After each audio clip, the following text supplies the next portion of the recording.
चला तर मंडळी, अतिशय पौष्टिक असे फुटाण्याचे लाडू कसे बनवायचे ते पाहून घेऊया। त्यासाठी इथे आपल्याला एका कढईमध्ये 3 कप फुटाण्याची डाळ घ्यायचे। याला काही ठिकाणी डाळ्या सुद्धा म्हणतात। तर आता ही डाळ आपण हलकीशी गरम करून म्हणजे 5 ते 6 मिनिटे मंद आचेवरती भाजून घेऊया।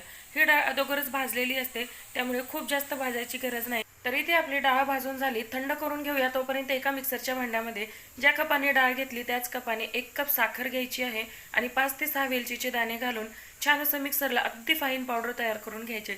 अजिबात मोठे मोठे कण राहायला नकोय, अगदी फाईन पावडर तयार करून घ्यायची। तर इथे आपली साखर ही दळून झालेली आहे। त्यानंतर जी डाळ आपण भाजून ठेवली होती ती थोडी थोडी करून मिक्सरला छान असं वाटून घ्यायचे।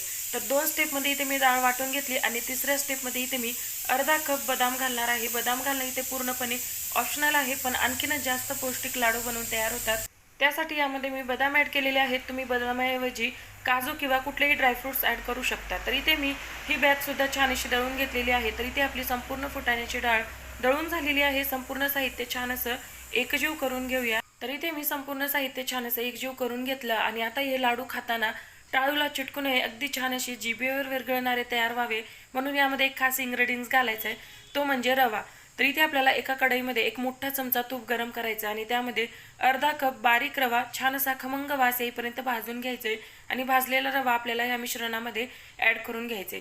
रवा गरम गरमच इथे आपल्याला ॲड करून घ्यायचे आणि मिश्रण असं छान असं एकजीव करून घ्यायचं। आणि आता ज्या कपाने आपण 3 कप डाळ व म्हणजेच फुटाण्याची डाळ आणि 1 कप साखर घेतली होती त्याच कपाने इथे मी 1 कप तूप घेतलेला आहे। त्यातलं 1 मोठा चमचा तूप मी रवा भाजताना वापरलं आणि बाकीचं तूप इथे वापरणार आहे। थोडं थोडं तूप घालून छान असं हे सगळं मिश्रण एकजीव करून घ्यायचं आहे आणि आपल्याला ह्याचे लाडू वळून घ्यायचे आहे। तर इथे आपली पूर्ण स्टेप कंप्लीट झालेली आहे। तर इथे मी संपूर्ण तूप ॲड करून घेतलं आणि आता आपल्याला फक्त हे मिश्रण एकजीव करून याचे लाडू वळून घ्यायचे। तर याची डिटेल रेसिपी चॅनलवर अपलोड केलेली आहे, जाऊन नक्की चेक करा। तर इथे पाहिजे मी संपूर्ण तूप घालून छान असं हे मिश्रण एकजीव करून घेतलं आणि आता आपण याचे लाडू वळून घेऊया। तर इथे मी काही लाडू वळून घेतलेले आहेत, तुम्ही पाहू शकता। अगदी छान गोल गरगरीत लाडू बनवून तयार होतात।